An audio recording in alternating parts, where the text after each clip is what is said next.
Hello everyone, thank you very much for listening to this recording. My name is Dr. Alex Channon. I'm at the University of Brighton, and this presentation is for the Martial Arts Studies 2020 conference on the subject of violence, communities and the constitution of the self through Edgework in mixed martial arts. What I'm presenting today is a very truncated and concise version of a paper that I published in the Martial Arts Studies Journal earlier this year. So if you want to follow up on any of the ideas that I discussed now, you can do so through that piece, which I'll show you at the end of the presentation, as well as a few other things that might be interesting on the basis of what I present today. If you want to email me to ask any questions or to get access to those papers, by all means, please do. And you can see my email address there on the screen. So I'll start then with a little run through of the concept of edgework. Now this might be familiar to some listeners, it might be entirely unfamiliar to you. So I'll go through very quickly. Edgework as a concept is largely attributed to Stephen Lyng, who's a sociologist and social psychologist who started working on this or using this concept in around about the late 1980s through publishing through to the 2000s, a series of papers and books largely on sort of activities that are recognised as sort of extreme sports. And what Lyng's theory sort of suggested was that people engage in extreme sports and other activities which involve intense risk taking as a way to help develop a sense of mastery over the uncontrollable nature of navigating the what he calls the edge between high stakes boundaries. So to unpick that a little bit. Edgework always involves taking risks, and it always involves taking things that people would generally see as an extreme risk. Generally, these are framed by a navigation of, as I said, a boundary between, for instance, life and death, or consciousness, unconsciousness, sanity and madness, and so on. So edgework involves sort of approaching these high stakes boundaries and managing to remain in control and to overcome the dangers that are involved with them, but also to remain in control of one's own emotions while navigating those boundaries. It's very important to stress that edgework is not simply another sort of term for extreme risk per se. The risk taking in edgework is always calculated and it's always controlled. It's always something that you can, as the edgeworker, that you can actually control. It's not simply risk for its own sake. So Lyng stresses repeatedly, edgeworkers are not gamblers. They don't take risks for the thrill of risk taking by itself. They take risks which they know that they can control, so that when they get into the environment which poses risks to them, it's not necessarily their ability to overcome the physical risk that's being tested, but it's more to do with their ability to remain in control of their own emotions. So it's about an emotional and a cognitive sort of struggle between being overwhelmed by the risk that you face and being able to remain calm under pressure and to demonstrate. He often uses this term, demonstrate that you've got what it takes, that you've got the right stuff to survive in a situation that most people would find overwhelming. So yeah, edgework is not simply risk-taking, it's risk-taking with quite a clear objective, and it's risk-taking that's framed by quite clear parameters. Edgeworkers will often spend a lot of time preparing and rehearsing. They'll spend a significant amount of time checking their equipment and so on, so that we know that when we go to the edge, the only thing that's really being tested is our ability to stay in control, and not the viability of our gear, or not whether or not we've actually got the physical skills. It's all about that notion of staying in control and experiencing then a sense of mastery over the chaotic nature of the problems we're engaging. As I've put there on the board, also on the text, edgework gives a profound feeling of authenticity. It's and Lyng articulates this as most edge workers express a kind of dissatisfaction with their daily lives, particularly in late modern society, where much of what we do is controlled, much of what we do is contained within very safe parameters. So by sort of moving outside of that and going up to the edge of the edge of reason or the edge of life, we get to sort of encounter what we're really made of and get to know something about ourselves that we wouldn't otherwise have the ability to learn by engaging in edgework. This ultimately leads to this very sort of common psychological concept of self-actualization. I know who I really am, and I can really get this sense of what I'm made of when I engage in edgework. And this is obviously something which is considered to be a very high value thing to people who engage in this practice, and to any people really, but for edge workers, it's through the edge work that they get to know who they really are and get to sort of have that profound sense of self-actualization. As I mentioned, most of the research on edgework is concerned with things like extreme sports. So as I've put on the board there, mountaineering and skydiving and deep sea diving and all these sort of related things where we're in situations where we're doing something that seems to be for fun, and it's brings us to these boundaries between life and death, etc. But edgework has also been used as a concept in numerous other fields. I've mentioned in the paper that I'll show you later, Stacey Newmar's work on sadomasochism, which is pretty interesting as a sort of a point of comparison with martial arts. Really in terms of the collaborative stuff that I'll mention in a moment. But also edgework has been used in research on financial trading and in crime and other fields besides that. So that's kind of an overview of the concept. Hopefully that clarifies things. It's very important to hold on to this notion. It's not just about risk for its own sake. It's about risk that gives us a chance to experience this very rewarding psychological experience. So applying edgework to MMA then. I've articulated this in quite a lot of detail in the paper, and I won't spend too long on this now for the interest of time. But generally speaking, MMA involves many of the features that Lyng and other researchers have identified as constituting edgework.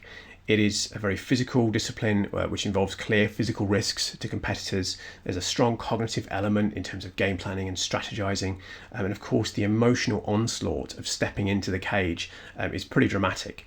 And by visiting a number of empirical studies, ethnographies, interview-based studies, and so on, we can really see that the MMA fighters, really grapple with the emotional turmoil of being in a fight. That we see these sort of really, awe-inspiring sort of perceptual shifts that some describe as, time seems to be speeding up and slowing down at the same time, that I can't hear anything in this stadium of cheering fans, or that my whole sense of myself collapses in and all I can see is who I am, and things of this nature. So it's a very disorienting experience, this very, very high stakes, emotionally challenging environment.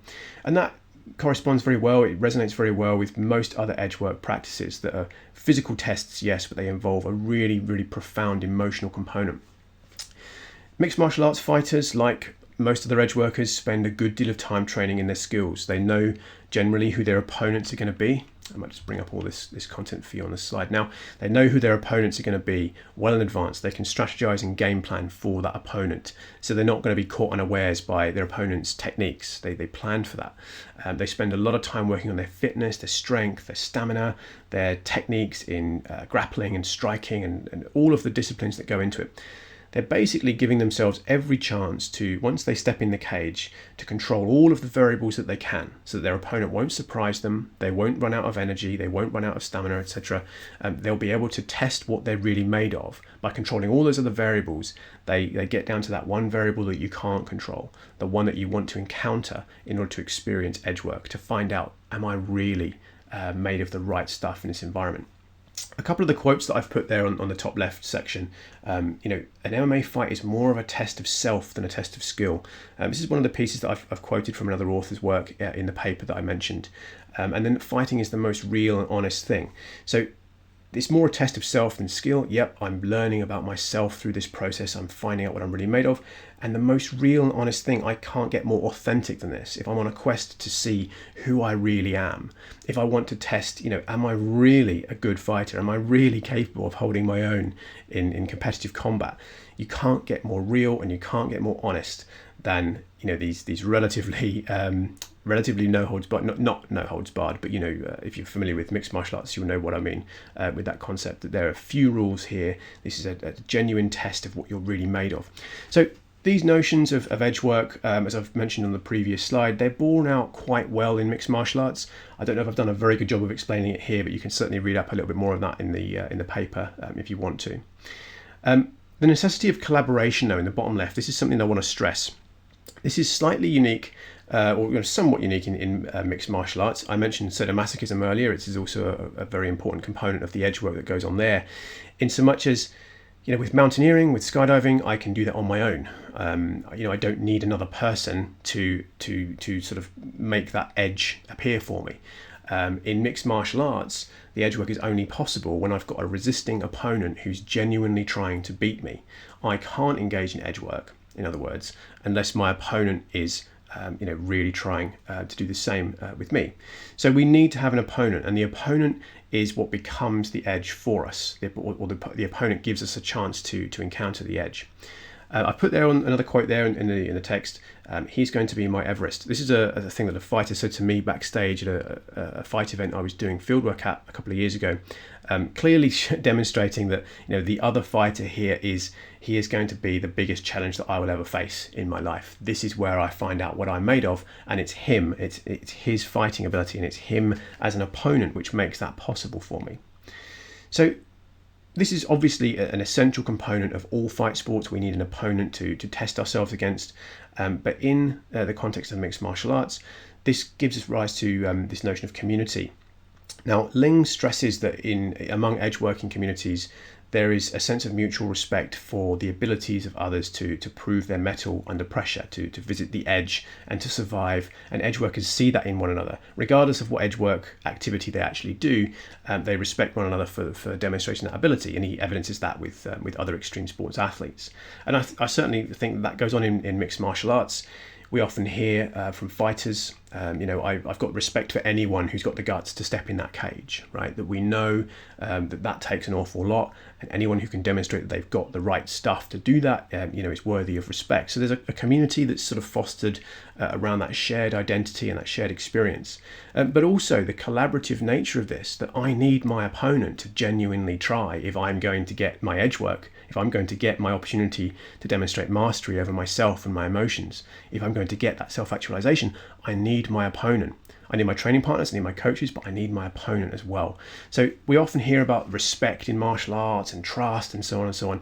I think this gives us a chance to sharpen that up a little bit, right? What is it really that we're respecting each other for?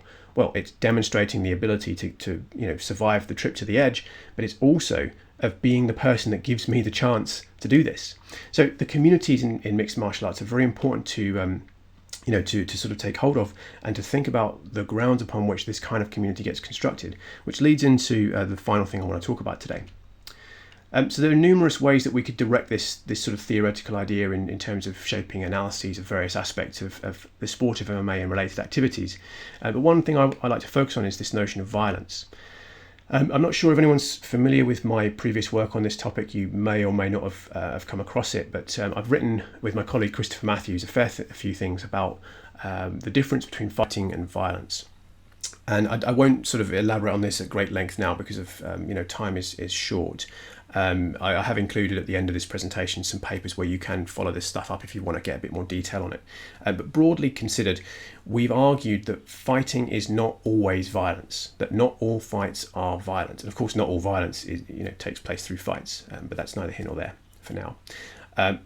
One of the things that we sort of really hold on to here is the notion that violence includes, or should include, if we're going to use it analytically, to sort of show us the difference between things that appear to be the same but are experienced differently, that violence needs to include both force and violation.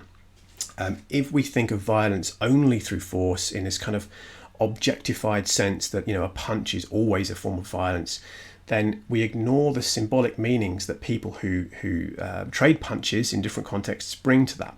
So rather than seeing violence as just a forceful act of one person against another, we're thinking of violence as a characteristic of human interaction. It takes place between human actors as they interact. And an important component of any interaction or analysis is the symbolic meanings that those individuals attach to their actions. Often we come across these kind of quotes I've put here on the text, from mixed martial artists and martial artists more generally. This might involve violence, or this might be a kind of violence, but I'm not a violent person. Or even going further than that, MMA isn't the same as real violence. Or if I was going to compare MMA to real violence, then I would say this. So there is this sense, and this appears very often in the empirical research on this sport and other sports, that the people involved in these kind of heavy contact sports don't think of it necessarily as violence per se. And that's very interesting because the subjective meanings they bring to the interactions that constitute these sports would therefore tell us, it gives us a clue that they don't experience it as violence, or at least they don't experience it as quote unquote real violence. And that begs the question, why not, right? If we look at the image on the top right, why might somebody throwing an elbow into somebody else's face with the intent of knocking them unconscious, why might they say, yeah, but that's not real violence? And that brings us back to this notion of force and violation and the important role played by consent in all of this. Again, I don't really have time to unpack all of these things. I'll give you guys the the information you need to follow up on our logic and look at some of our work later to sort of flesh this out a little bit. But when an interaction is framed explicitly by consent, it can't, by definition, involve a violation. What's really important to hold on to in combat sports is that, if I step into the boxing ring, I am consenting to being punched. Usually we have these little rituals where we, for instance, we touch gloves to sort of symbolize, here's my gloved fist and I'm going to put it on you. Yeah, here's mine, I'm going to put it on you as well. And that's okay. We're okay with this. So long as the boxing match proceeds according to what we've consented to, then it doesn't involve a violation of us, and we don't experience it in the same ways that we might experience being punched outside of that context. In other words, we don't experience it as a violation. We don't experience it as violence. So that gives rise to this somewhat paradoxical and some seemingly contradictory situation where we think that we can hit and hurt other people and not experience it as violence, and also we can hit and hurt them at the same time as we also claim to love and respect them. So how do we sort of resolve that paradox? What I'm arguing for is that the concept of Edgework gives us at least one way to start thinking about how we resolve that paradox. So just to bring up my last few points, if we accept that violence involves force and violation, that if we want to think about violence as a characteristic of human interaction, we need to take seriously this reticence that people involved in these actions have with attaching the word violence to it, that there's something more going on, there's something complicated here, it's not as straightforward as any punch equals violence.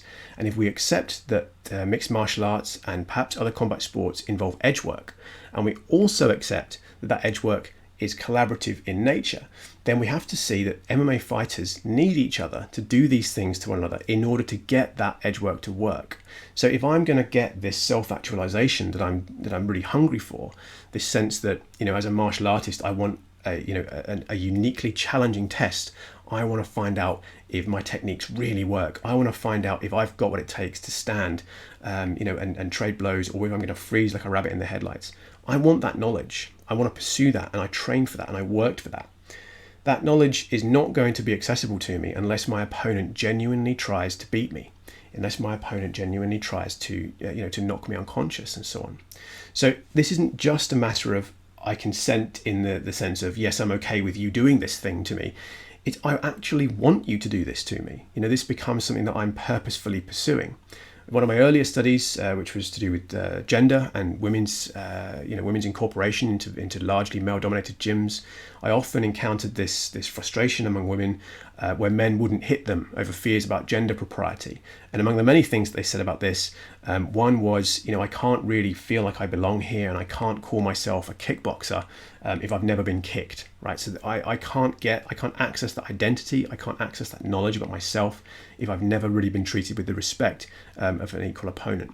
So to bring this back to edgework then, fighters are providing, as I've put on the board, a high value service to each other. Competitive fights seem antagonistic. They seem as though they're at odds with each other. I'm trying to win, you're trying to win, we're opposing each other. Actually, there's something that we both win when we both work, as hard as we can towards that end.